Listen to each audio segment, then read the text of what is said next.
واخيرا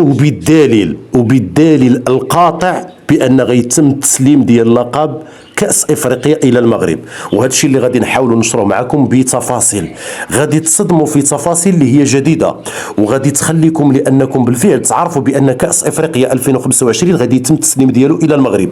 متتبعينا الكرام، اهلا وسهلا بكم، الله يحفظكم والله ينجيكم ويبعد شر الخلق عليكم، قولوا امين متتبعينا الكرام. هذا الفيديو كنتمنى لان يلقاكم وانتم على خير وبخير، الله يحفظكم والله ينجيكم. كنتمنى لانكم تهبطوا التعليقات وتخليوا لنا الله الوطن الملك.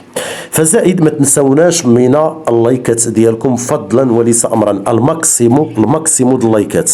الماكسيمو د اللايكات، حفظكم الله ورعاكم جميعا. كتعرفوا بان الاخوان الخرجه ديال القجع شعلات النيران، الخرجه ديال القجع اللي اكدت بان اليوم متتبعينا الكرام وما توصلنا به اليوم، اكيد هذا الشيء اللي توصلنا به واللي خاص المغاربه والمغربيات يعرفوا. اول حاجه القجع خرج وهو اكد بان الاتحاد السنغالي لكره القدم ضربه قويه وضربه مزلزله متتبعينا الكرام، ضربه مزلزله اخواني اخواتي الاعزاء. وغادي نعطيكم الدليل علاش كنقول لكم، لان ضربه كانت جد صادمه وبالمعنى الكلمه. ولكن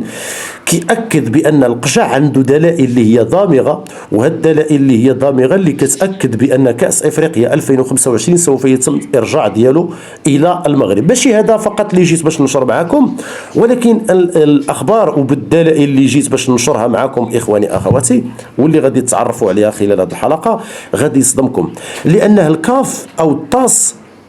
لأن الكاف كانت الأمور خرجت من يديها، ولكن ما توصلت به إخواني أخواتي أنا اللي غادي يضركم أكثر وأكثر، لأن الطاس تسنات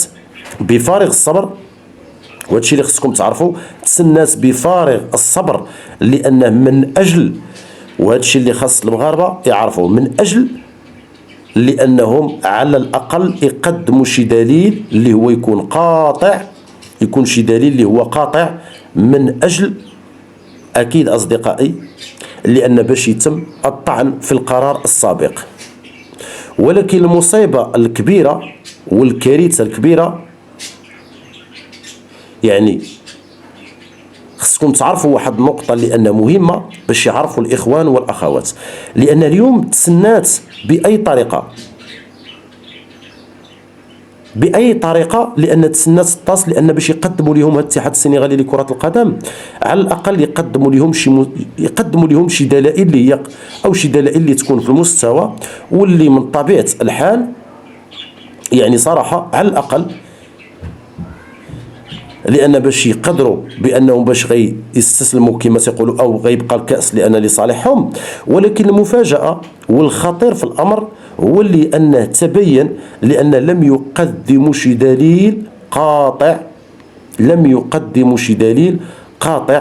لأن متتبعينا الكرام، لأن محكمة الطاس داك الشيء علاش، لأن محكمة الطاس اليوم كتبين بأن متتبعينا الكرام وعلى حسب ما توصلنا به وما يروج عبر مواقع التواصل الاجتماعي تأكد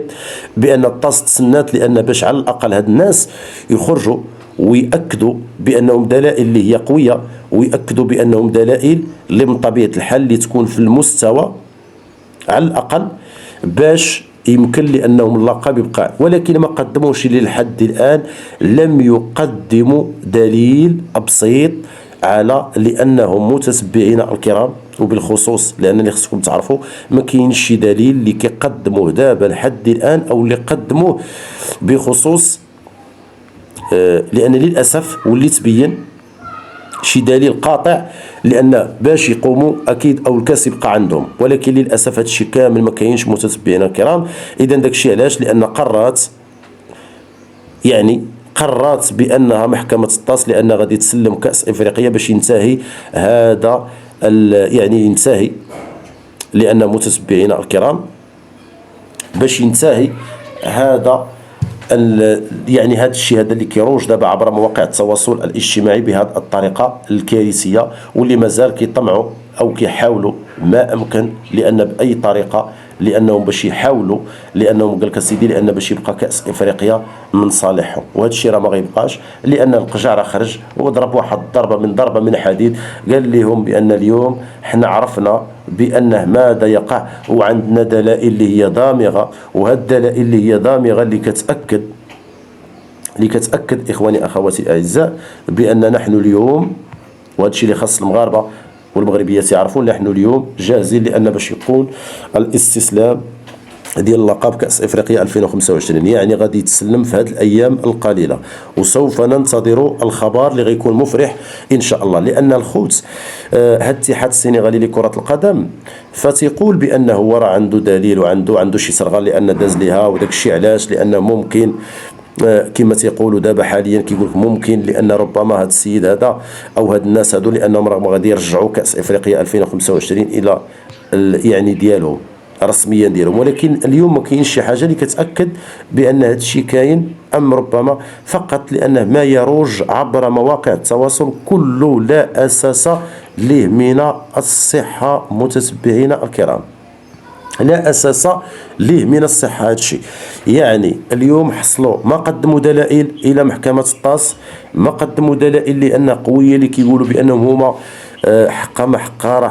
راه هذا الشيء على حسب التصريحات ديالهم اللي كيقولوا حقا ما حقا، لان كنتظروا بان اكيد لان باش يتم التسليم ديال اللقب اللي هما لان رسميا من طرف الطاس، لان الطاس تسنات لما فيه الكفايه، ما كاينش شي دليل اكثر من المادتين بجوج، لان كلكم كتعرفوا الماده 82 والماده 84، كلكم كتعرفوا هاد المادتين هما اللي انهم في صالح المملكه المغربيه الشريفه. اذا الاخوان استعدوا، وبالفعل كنقول لكم استعدوا، لانني تسليم اللقب كاس افريقيا 2025 الى المغرب، اللي غادي تكون واحد الاحتفال اللي ان شاء الله بحول الله غيكون واحد الاحتفال اللي هو من طنجه حتى القويره. شكرا لكم الخوت، حياكم الله جزيل الشكر. نتمنى من اصدقائي اللي وصلوا هذا الفيديو ما تبخلوش علينا باللايكات ديالكم والبارطاج فضلا وليس امرا، باش تبقاو توصلوا بكل ما هو جديد، واشتركوا في القناه، لان هذه القناه راه غير احتياطيه الاخوان، اشتركوا فيها، فعلوا الجرس باش يبقى يوصلكم كل ما هو جديد. وشكرا لكم، وكنتمنى لانكم التعليقات الجميله ديالكم في اسفل الفيديو. الله، الوطن، الملك. مع السلامه، الى اللقاء، حياكم الله.